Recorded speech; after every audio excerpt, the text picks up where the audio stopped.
September 20th, 1944. Just after noon, somewhere in the fog-shrouded hills near Arracourt, France, Unteroffizier Klaus Müller, commanding a Panther tank with the 111th Panzer Brigade, heard the distinctive buzz of a small aircraft overhead and squinted up through the lifting mist to see what looked like a civilian Piper Cub circling above his advancing column.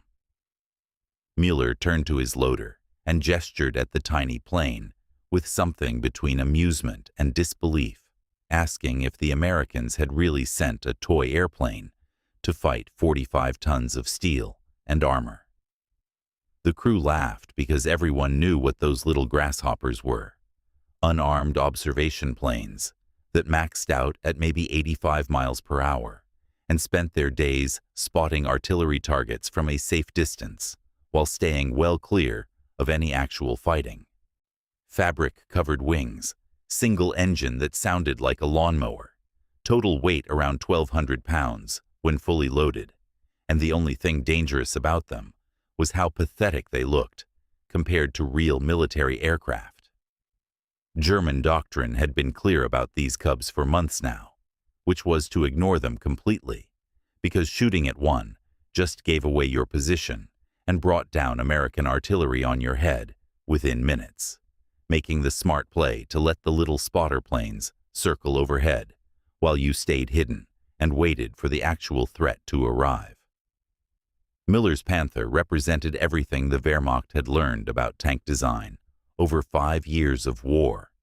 with frontal armor so thick that most American weapons bounced off harmlessly, and a 75mm gun that could kill a Sherman from 2,000 meters away before the Americans even knew they were under fire. 12 Panthers rolled forward in his company that morning, with orders to punch through the American 4th Armored Division's defensive positions and relieve German forces trapped near Nancy, and Müller had every reason to feel confident about those orders, because the Americans defending Arracourt were spread thin and outgunned, and about to find out what happened when green crews in inferior tanks faced veterans in superior machines. 6 of those Cubs couldn't scratch our paint, Müller told his crew. And they all nodded because it was obviously true that a reconnaissance plane built for civilian flight training had no business anywhere near a tank battle. But here's the thing about obvious truths in war, which is that they stay true right up until the moment they stop being true. And for Klaus Müller and the 111th Panzer Brigade, that moment came when the little Piper Cub suddenly rolled into a steep dive and came screaming straight down at his formation, with its wings covered in something that definitely wasn't supposed to be there. The man flying that Cub 700 feet above the German advance was about as far from a typical combat pilot as the Army Air Forces could produce, which made sense when you knew that Charles Marston Carpenter had spent most of his adult life teaching high school history to teenagers in Moline, Illinois, not flying experimental attack aircraft against armored vehicles. Born August 29, 1912, in the farming community of Edgington, Illinois, Carpenter grew up during an era when the family farm represented security and prosperity, right up until the Great Depression proved otherwise, and his parents lost everything before divorcing and leaving young Charles and his siblings to work neighboring farms just to help make ends meet. Books became his escape from the grinding poverty of Depression-era rural Illinois, and his aptitude for learning earned him scholarships first to Roosevelt Military Academy in Aledo, and then to Center College in Kentucky, where he studied history and developed the quiet, methodical teaching style that would serve him well in front of classrooms full of restless students. After graduating, he took a position teaching history at Moline High School, married a woman named Elda Fritschel on July 3, 1940, and settled into the comfortable rhythm of middle-class American life with a steady job and a daughter named Carol, and absolutely no indication that he would become one of the most unconventional combat pilots in American military history. When the Japanese attacked Pearl Harbor and America entered the war, Carpenter enlisted in 1942 at age 30 with the advantage of being college-educated, which meant officer candidate school and flight training and a commission as second lieutenant before deployment to the European theater in 1944. The Army assigned him to fly the L-4 Grasshopper as an artillery observation pilot with the 4th Armored Division under General George Patton's 3rd Army, and the job description was straightforward enough in that he would circle over German positions at low altitude while spotting targets and radioing coordinates back to American artillery batteries that would then pound those positions into rubble from miles away. Carpenter proved competent at this work, but deeply frustrated by the limitations of being merely an observer, or particularly during the rapid advance across France, when he would watch German tanks attack American infantry positions and know that artillery support might be too far away, or air support might be busy elsewhere, and all he could do from his unarmed little plane was watch American soldiers die. The L-4 Grasshopper was a military variant of the Piper J-3 Cub with some added plexiglass for better visibility and olive drab paint instead of the civilian yellow. But it remained fundamentally a trainer aircraft designed to introduce student pilots to basic flight rather than engage enemy armor in combat. Nobody expected artillery spotters to win fights with tank columns, which made perfect sense given that the L-4 had no weapons and no armor and struggled to carry even one passenger plus a radio without exceeding its designed weight capacity. Carpenter accepted these limitations right up until the moment he didn't, and that moment arrived during the summer of 1944, near the town of Avranches, when he was scouting potential landing fields on foot and stumbled across an American tank and infantry formation, pinned down by German 88mm fire in front of a strategically important town.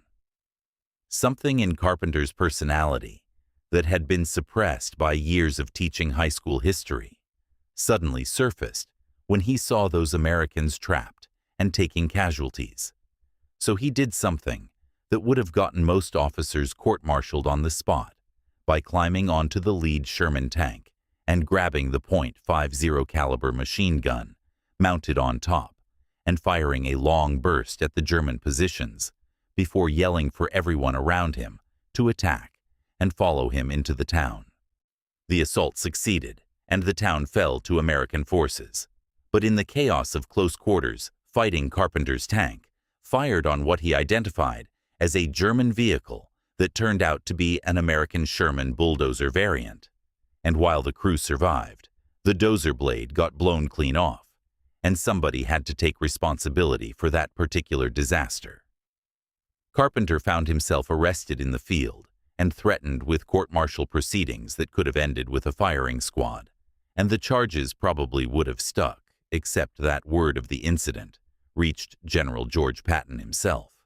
who had very specific ideas about what kind of soldiers he wanted in his army.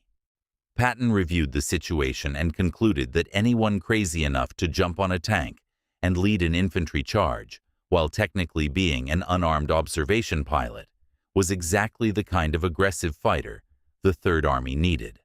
So instead of a court-martial, Carpenter received a Silver Star for bravery, and Patton's personal endorsement as the type of fighting man he wanted under his command. The incident taught Carpenter an important lesson about risk and reward, which was that he needed to keep his fighting in the air, where friendly fire incidents were less likely, but opportunities for creative problem-solving remained abundant. Around this same time, Carpenter started hearing rumors from other L-4 pilots about field modifications involving bazookas, and the idea appealed to him immediately because it addressed his core frustration of being able to see German tanks, but not being able to kill them. The M1A1 bazooka was a simple weapon consisting of a 54-inch metal tube, weighing just over 13 pounds, that fired a rocket-propelled grenade, capable of penetrating approximately 3 inches of armor when it hit at the right angle. And while that penetration was useless against the frontal armor of German tanks, it could definitely punch through the thinner armor, protecting their tops and sides. Infantry using bazookas on the ground had to get dangerously close to tanks and hope for flank shots. Takti. But an aircraft attacking from above could hit the vulnerable top armor on every pass, which meant the weapon's limitations became advantages when deployed from the air. Carpenter enlisted the help of an ordnance technician and a crew chief to mount 2 bazookas on the wing struts of his L-4, stripping out the radio and every piece of non-essential equipment to stay within the plane's cargo capacity of about 232 pounds. And the bazookas were wired into switches in his cockpit, so he could fire them individually or together while maintaining control of the aircraft. Testing the system revealed it actually worked, and Carpenter scored his first confirmed kill by destroying a German armored car in what must have been an absolutely terrifying experience for the crew inside when rockets started raining down from a plane they'd been trained to ignore as harmless. Success breeds ambition, so Carpenter upgraded to the improved M9 bazookas that fired better anti-tank rockets and increased his armament from 2 to 6 tubes by mounting 3 under each wing, creating a weapons load that pushed his little Cub to its absolute weight limits, but gave him the firepower to seriously threaten enemy armor. Rosie the Rocketer was what he named his modified plane, in tribute to Rosie the Riveter and the women working in factories back home, painting the name on the side along with kill marks that would grow steadily over the coming months, as Carpenter refined his tactics and proved that unconventional thinking could overcome massive disparities in size and firepower. The key was attacking from a steep dive that let him fire his bazookas at approximately 100 meters altitude, while the rockets were traveling almost straight down into the thinnest armor on top of German tanks, and after firing, he would pull up hard and climb away, while enemy gunners tried to track a small fast-moving target that had already released its weapons and was getting out of range. Panther tanks that were nearly invulnerable from the front, with 80 millimeters of sloped armor, had only 16 millimeters protecting the engine deck and turret roof, while Tiger tanks boasted 100 millimeters up front, but just 25 on top, and a 13-pound bazooka rocket hitting from above could mission kill what a 76 millimeter Sherman cannon couldn't scratch in frontal combat. Other pilots heard about Carpenter's success and tried to replicate it, but most of them discovered that diving an unarmored fabric-covered aircraft directly at enemy tanks while getting shot at with machine guns and cannon fire was what contemporary accounts described as extremely unhealthy, so they returned to their normal observation duties and left the tank hunting to Bazooka Charlie. If you want to see what happened when this mild-mannered history teacher took on an entire panzer company with 6 bazookas strapped to a fabric-covered airplane that maxed out at 85 miles per hour, hit that subscribe button right now, because what comes next at the Battle of Arracourt is absolutely insane. And smash that like button, since it helps us keep bringing you these forgotten stories about the equipment and tactics that actually won World War II, instead of the Hollywood version. Back to September 20th, 1944, when the Germans finally realized that little Piper Cub wasn't harmless after all. The Battle of Arracourt represented one of the largest tank engagements American forces would fight on the Western Front until the Battle of the Bulge 3 months later, with the German 5th Panzer Army deploying 262 tanks and assault guns against the American 4th Armored Division in an attempt to recapture the town of Lunéville and eliminate the 12th Corps bridgehead over the Moselle River. German forces enjoyed local superiority in both numbers and technology, since the newly formed 111th and 113th Panzer Brigades came equipped with Panther tanks straight from the factory, alongside veteran crews from the battered 11th Panzer Division, while the Americans defending around Arracourt fielded mostly M4 Shermans that were outgunned and outarmored by everything the Germans brought to the fight. Fog blanketed the rolling agricultural terrain on the morning of September 20th and prevented American air power from intervening, which meant the P-47 Thunderbolts that normally shredded German armor sat grounded while Panther tanks advanced through the mist toward Combat Command, A's headquarters positions, with every expectation of achieving a breakthrough. Major Charles Carpenter took off from his forward airstrip around dawn and climbed into the fog, hoping it would clear enough for him to spot targets, circling over the general area where friendly forces reported German armor concentrations, but unable to see anything through the thick ground-level clouds. Around noon, the weather finally broke and visibility improved, which is when Carpenter spotted a company of Panther tanks rolling toward Arracourt in a formation that clearly indicated they were headed for the trapped American support units that couldn't escape without getting overrun. Klaus Müller, commanding one of those Panthers, saw the Cub diving toward his formation and probably had about 3 seconds to realize this wasn't a normal artillery spotter before 6 rockets came screaming down from above and started impacting on and around his company's vehicles. Carpenter's first pass expended all 6 bazookas through a storm of German ground fire that included rifle shots and machine gun bursts, and even tank main guns, tracking his little plane as it dove and fired and climbed away with bullet holes appearing in the fabric wings. The rockets worked exactly as designed when they hit vulnerable top armor, immobilizing at least one Panther and damaging several others, while killing or wounding German crew members who had been safely buttoned up inside their tanks when the attack came from an angle they never expected.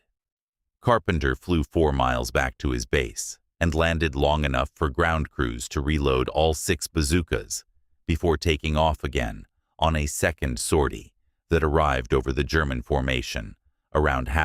noon, and the Panthers were now shooting at him the moment he appeared overhead because they understood the threat and wanted him dead before he could attack again. The second pass added more hits to German vehicles and convinced several Panther commanders that advancing into this kind of harassment wasn't worth the casualties, so elements of the formation began falling back toward their start positions. Carpenter landed, reloaded again, and flew his third sortie around, 2 in the afternoon, when the German attack had stalled completely and American ground forces were beginning to counterattack with artillery support. By the time he landed for the last time that day, Carpenter had fired at least 16 bazooka rockets at German armor and been credited by ground observers with destroying 2 Panther tanks outright while damaging several armored cars and killing or wounding approximately a dozen German soldiers. But the real impact couldn't be measured in destroyed vehicles alone. German forces had planned to punch through American defenses and relieve trapped units, but instead, they got stalled by harassment from an unarmed observation plane that nobody expected could hurt them. And while they sat exposed, trying to figure out how to deal with Carpenter, the American artillery he'd originally been trained to spot for came online and started pounding their positions. The water point support crew that had been pinned down and facing capture or death managed to escape during the confusion, and the German advance on that sector ground to a halt and never resumed with the same momentum. Klaus Müller's perspective on American equipment changed dramatically in approximately 12 seconds of combat, assuming he survived the engagement at all, because what looked like a harmless toy at noon turned into a tank killer by the time the fog cleared. News of Bazooka Charlie's exploits spread quickly through both military and civilian media, with Stars and Stripes running features about the observation pilot who'd turned his Cub into a tank destroyer, and hometown papers back in Illinois,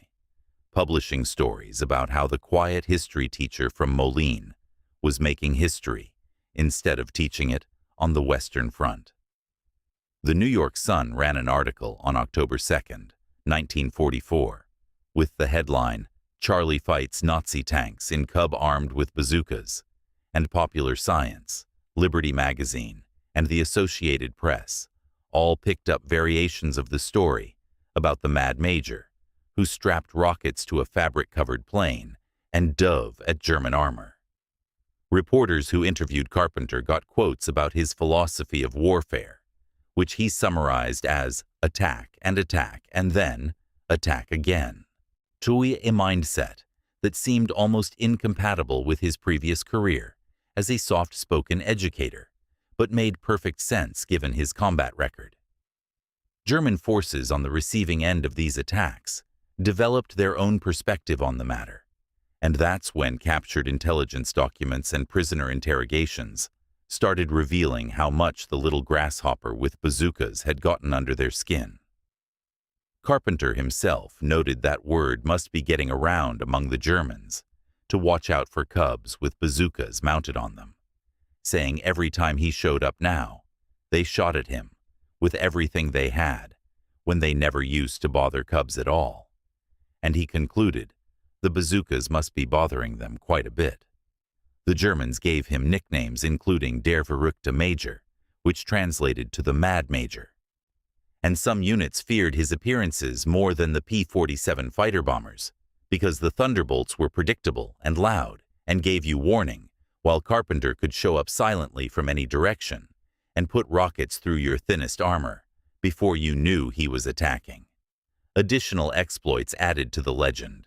like the time Carpenter destroyed a German column and then landed his plane in a nearby field to inspect the burning wreckage, where he picked up a discarded German rifle and used it to capture 6 enemy soldiers who surrendered to an unarmed pilot because they'd just watched him destroy their vehicles from the air. His daughter Carol would later preserve a letter he wrote home in August 1944, describing how he'd been taking quite a few chances lately, but his luck had been marvelous.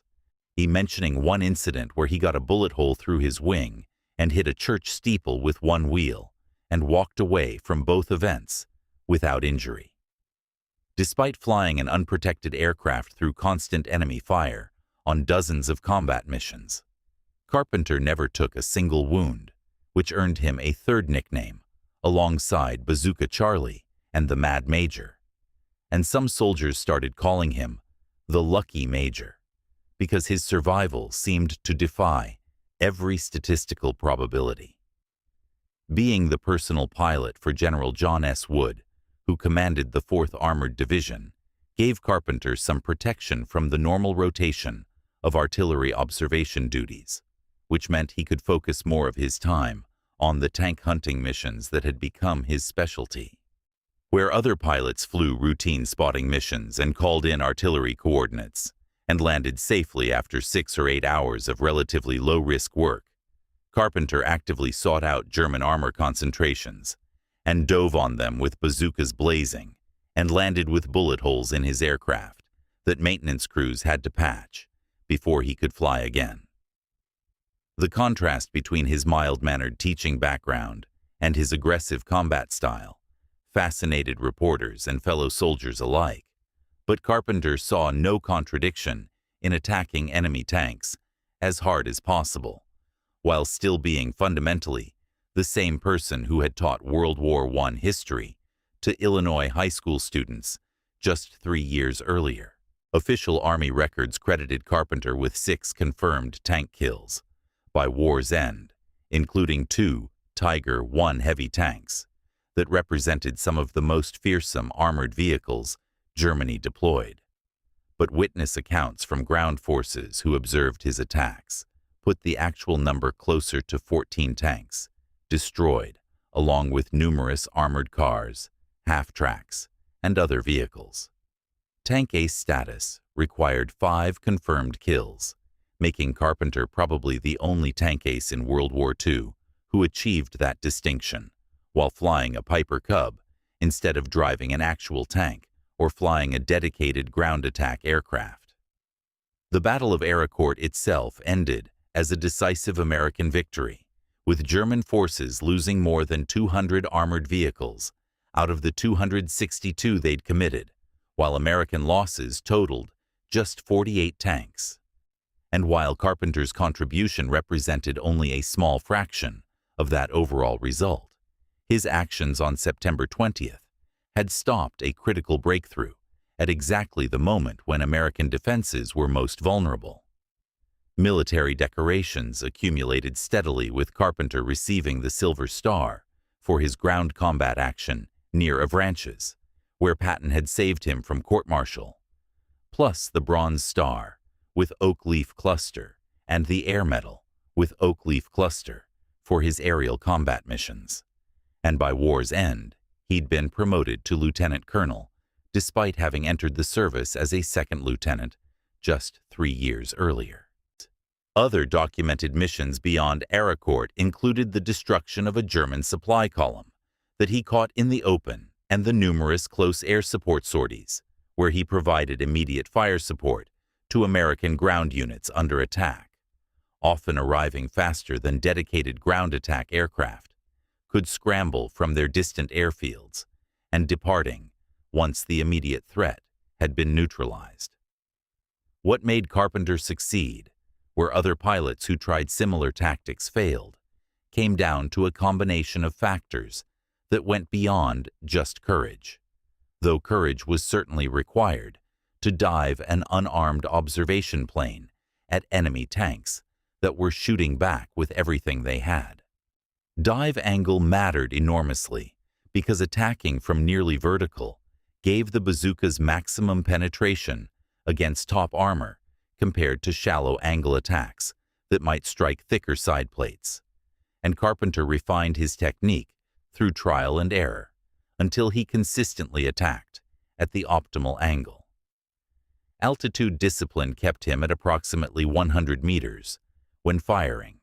which was low enough for accuracy, but high enough to pull up and escape before ground fire could track him effectively. And his pilot training gave him the skills to manage a heavily loaded aircraft through aggressive maneuvers that would have stalled and killed less experienced aviators. Understanding tank vulnerabilities meant knowing exactly where to aim his rockets for maximum effect, rather than just shooting randomly and hoping something important broke.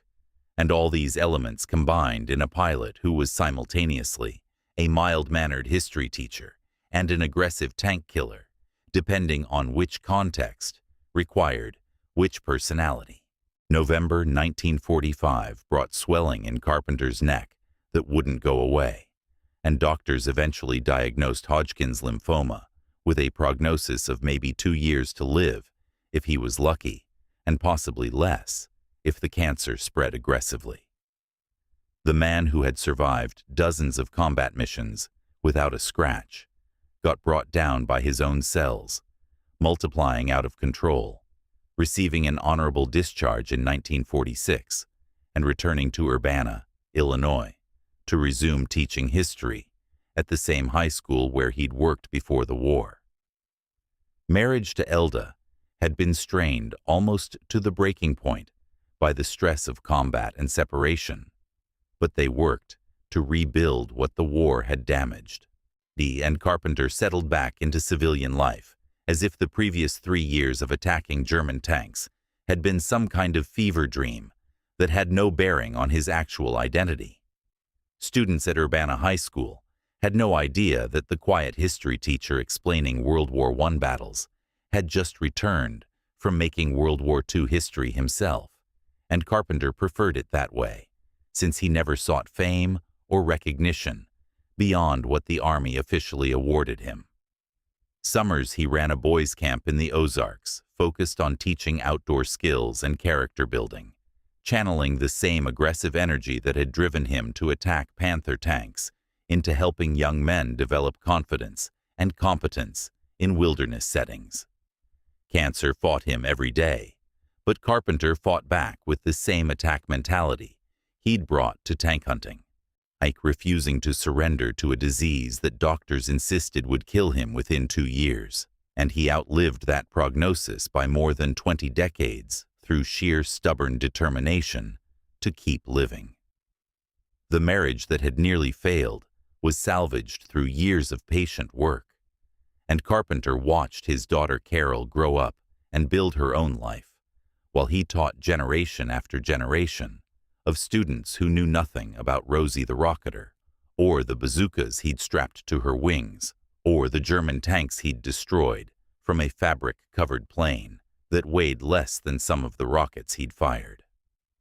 March 22, 1966 arrived, when Carpenter was 53 years old, and the Hodgkin's lymphoma finally caught up with him after 21 years of fighting it, and he was buried in Edgington Cemetery in Rock Island County, Illinois, the same rural area where he'd grown up working farms during the Depression. The history teacher who made history never talked about making history once the war ended, maintaining the same quiet demeanor in civilian life that had characterized his pre-war teaching career, though anyone who'd flown combat with him knew the aggression was still there under the surface, waiting for an appropriate outlet. L-4, H serial number 4, 3-3, 0426, got left behind in Europe as surplus equipment when American forces shipped home after the war, sold to a Swiss pilot who registered it as HB-OBK and flew it for civilian purposes before it changed hands again in 1956 and became OE-AAB as the second civilian aircraft registered in the newly reformed nation of Austria. Stripped of its olive drab military paint and repainted in the traditional yellow Cub colors, the plane served as a glider tug for the Austrian Aero Club in Vienna, and nobody flying it or maintaining it had any idea it was the same aircraft that Bazooka Charlie had used to hunt German tanks during the Battle of Arracourt. Years passed, and the plane eventually was donated to the Austrian Aviation Museum at Graz Airport, where it sat disassembled in storage with its history completely unknown to the curators who had plenty of other aircraft to restore and display.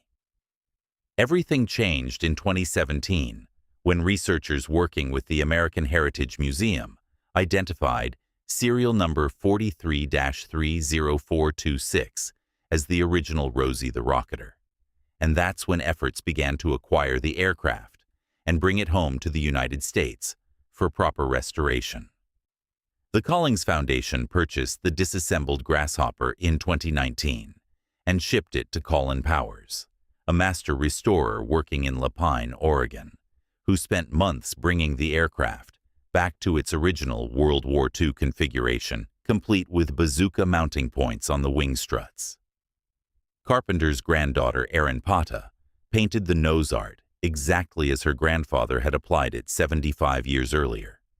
and the restoration was completed in 2020, with the aircraft returning to flying condition as one of the last World War II veterans to literally return home.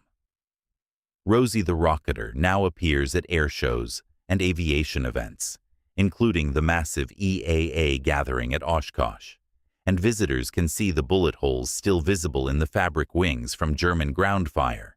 that tried and failed to shoot down Bazooka Charlie during his combat missions. Museum displays include replica bazookas mounted under the wings, showing exactly how Carpenter configured his weapons,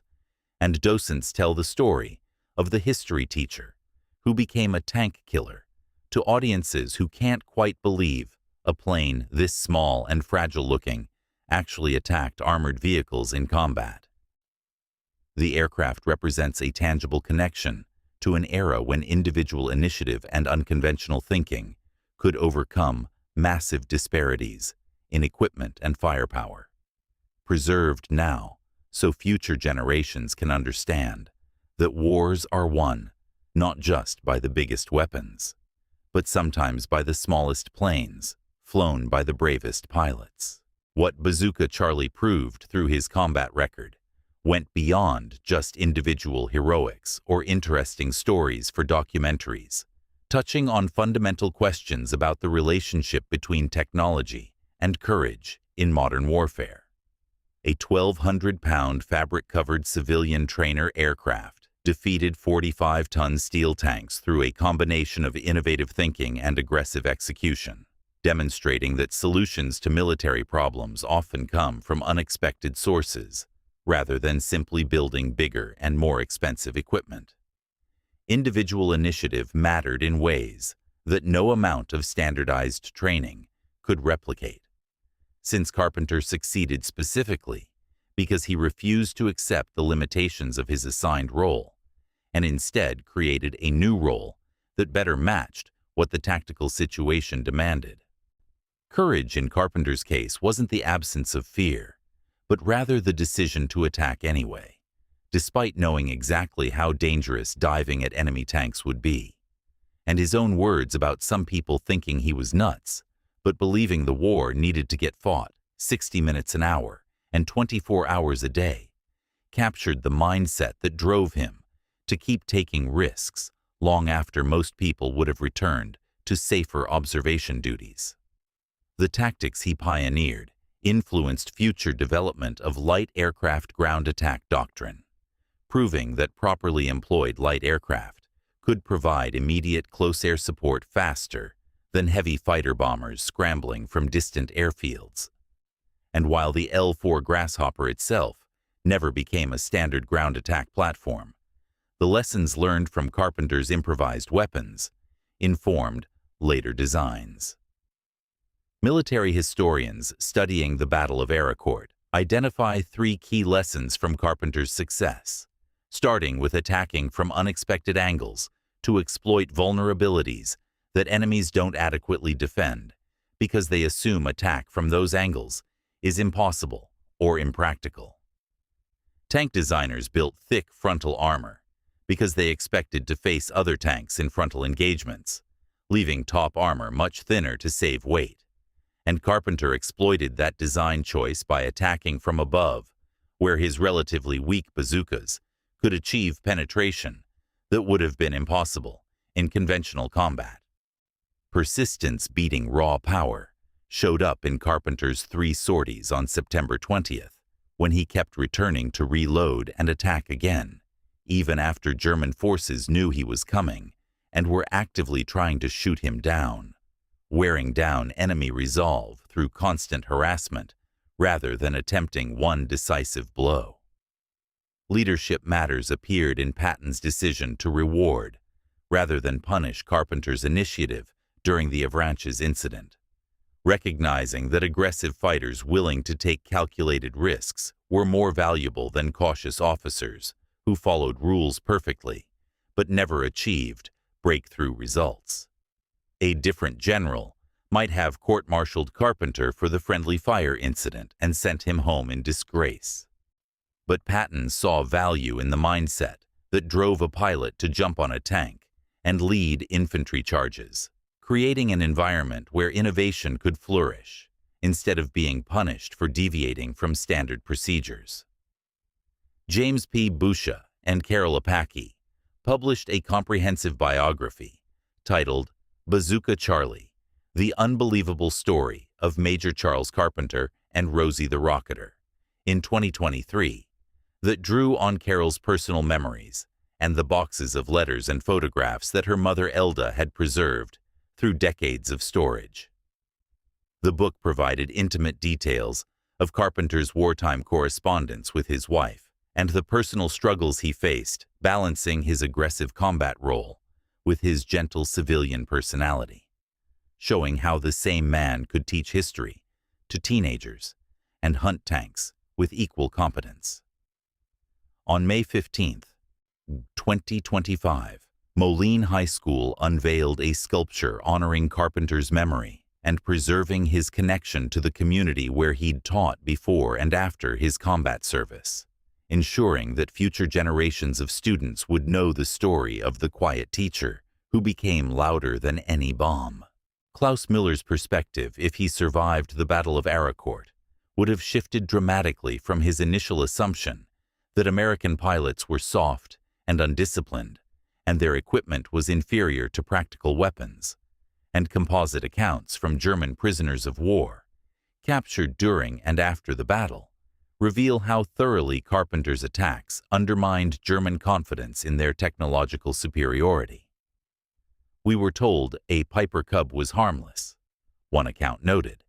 and then one destroyed 2 of our Panthers in 2 minutes, while we sat there trying to figure out what was happening and why our invincible tanks were burning from rockets fired by a plane that looked like it belonged at a flying club instead of a battlefield. The math that mattered in the end wasn't about armor thickness or gun caliber,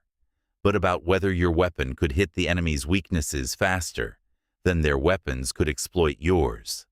And 6 bazookas, multiplied by 3 sorties, equaled 18 rockets, fired with 2 Panthers destroyed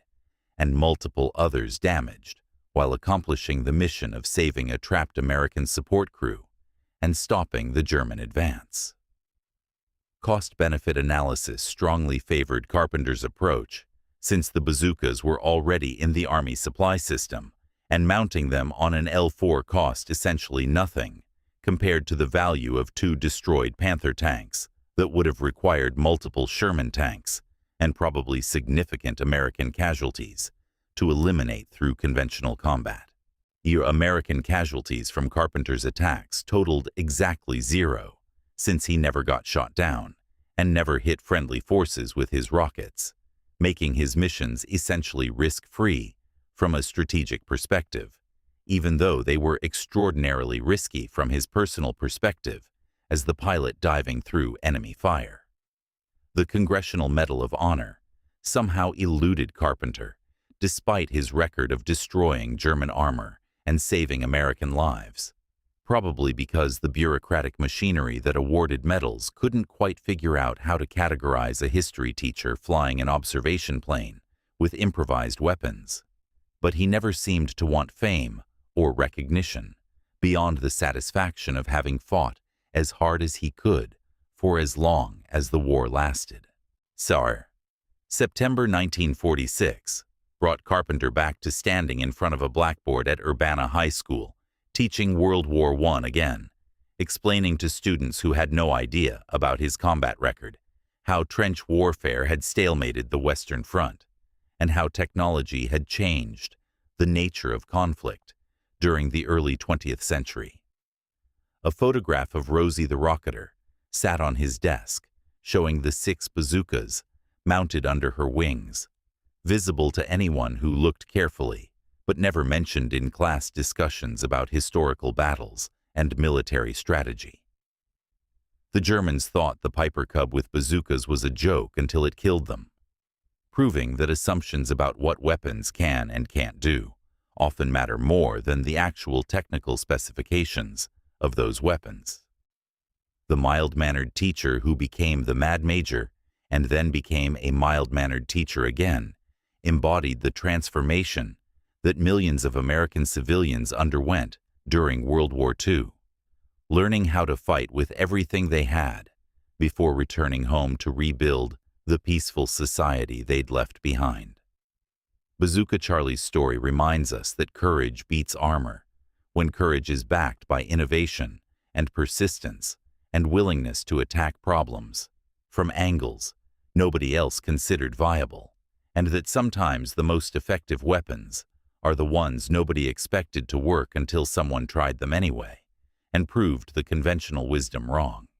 The Piper Cub that hunted Panther tanks flies again today at air shows where children watch in amazement as the tiny plane putters overhead and docents explain how something so small and fragile-looking once struck terror into German tank crews, preserving the memory of the man who proved that wars are won not just by the biggest guns, but sometimes by the smallest planes flown by teachers who refused to stop fighting until the job was done.